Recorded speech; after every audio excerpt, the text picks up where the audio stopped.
Once upon a time, there was a little girl who met a big bad wolf in the forest. A simple fairy tale, right? Just a story to teach kids about stranger danger? What if I told you the big bad wolf was real, and he's still hunting girls in red? The TV show Grimm doesn't just adapt werewolf folklore. They claim their creatures are literally living out fairy tales. But they also show us what happens when the wolf decides to change.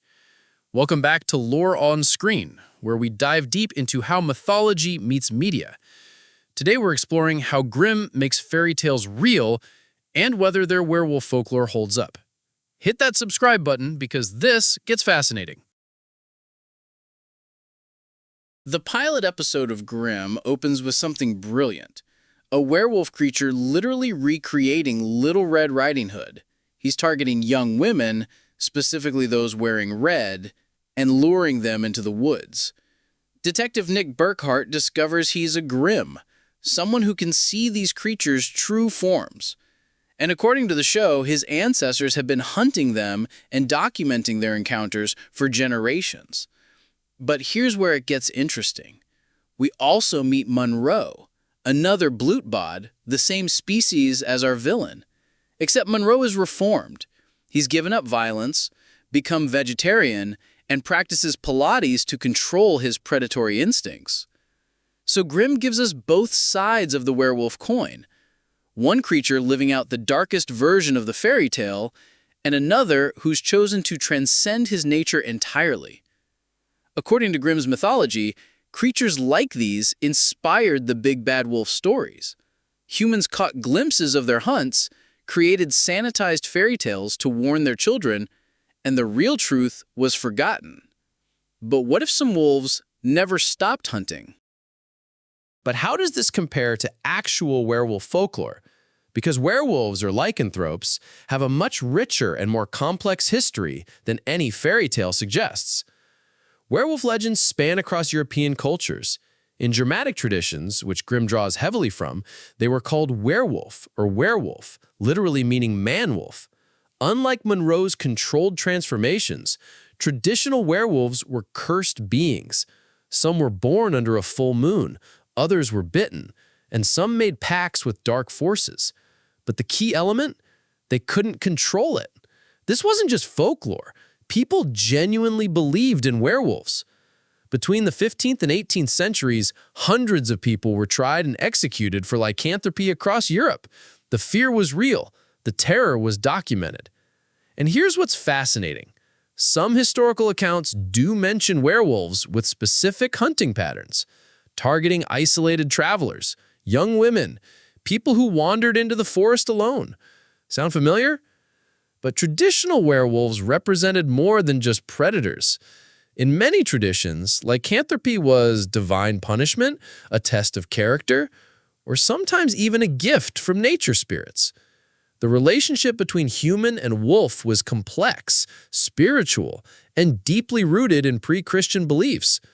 Most importantly, traditional folklore did recognize that lycanthropy could vary. Some were mindless beasts, others retained human intelligence, and a few could even fight against their curse. Grimm didn't invent the idea of moral complexity in werewolves. They just made it literal. So how did we get from terrifying werewolf legends to Little Red Riding Hood? And how does Grimm's literal interpretation hold up? The earliest versions of Red Riding Hood weren't children's stories. In French oral traditions, the tale was much darker, often involving cannibalism, sexual themes, and the girl's own cunning survival, not rescue by a woodsman. What's fascinating is that some scholars believe these stories do preserve memories of real encounters, not with supernatural werewolves, but with actual predators, both animal and human. Grimm takes this theory and runs with it. Their Blutbad isn't just inspired by the big bad wolf, he is the big bad wolf, still hunting centuries later. The red clothing isn't symbolic, it's a literal hunting pattern. When the brothers Grimm collected these stories in the 1800s, they were documenting Germanic folklore, but they also sanitized them. The show suggests this sanitization was a cover-up, not just social refinement. Modern interpretations see the big bad wolf as representing male predators, sexual awakening, or societal dangers. But Grimm literalizes it. Their wolf really is a predator, and the red really does make you a target. Here's what makes Grimm's approach brilliant. They give us two werewolves representing two different relationships with folklore. The antagonist, Blutbad, represents the traditional werewolf curse in action. He's compulsive, predatory, following patterns that have been burned into folklore for centuries. He can't help but hunt girls in red. It's literally his nature. Monroe represents something traditional folklore always hinted at but rarely explored. What if the wolf chose differently? What if lycanthropy could be overcome through will and community support? This actually aligns with some werewolf traditions. Historical accounts sometimes mentioned lycanthropes who fought their curse, or who found ways to control their transformations through ritual, meditation, or spiritual practice. What Grimm gets right is the pack mentality. Both Blutbad show strong territorial instincts and social awareness. This matches both wolf behavior and many werewolf legends where lycanthropes formed communities or recognized hierarchies. But here's where they stumble. The biggest issue? The transformations themselves. Grimm's vogued forms are essentially facial prosthetics.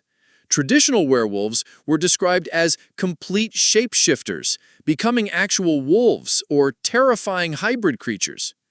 And while Monroe's reformed nature is compelling television, it fundamentally misses what werewolves symbolized.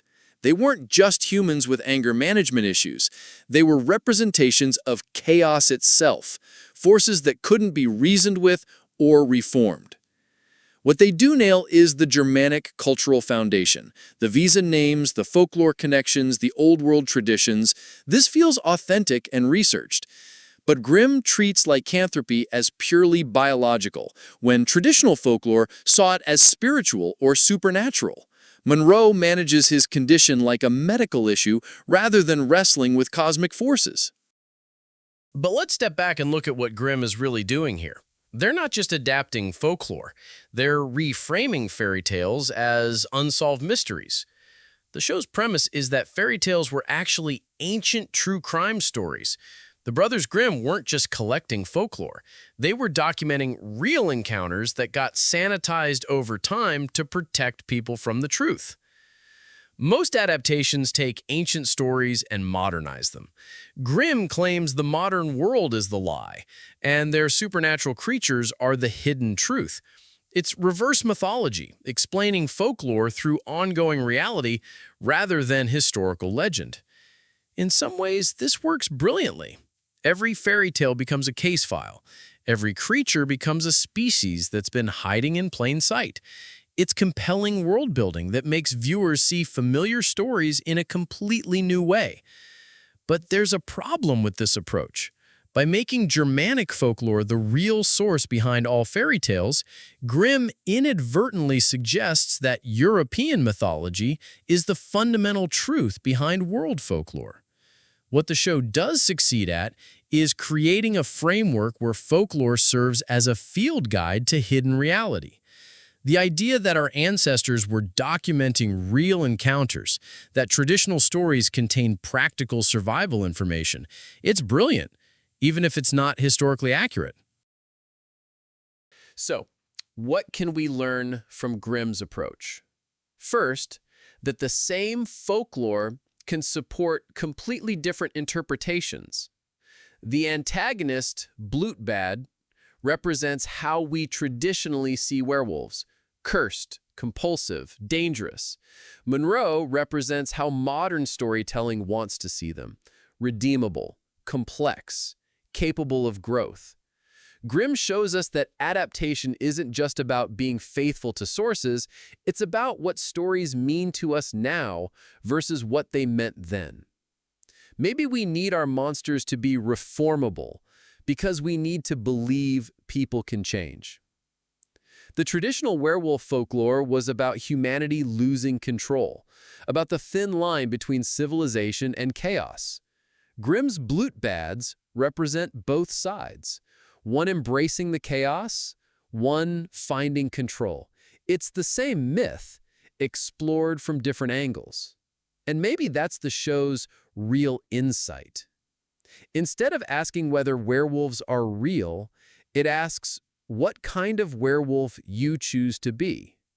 Instead of are monsters among us, it's what do we do with the monster in ourselves? Traditional folklore gave us the curse. Grimm gives us the choice. Both are valid ways to explore the same fundamental human fears about our own nature.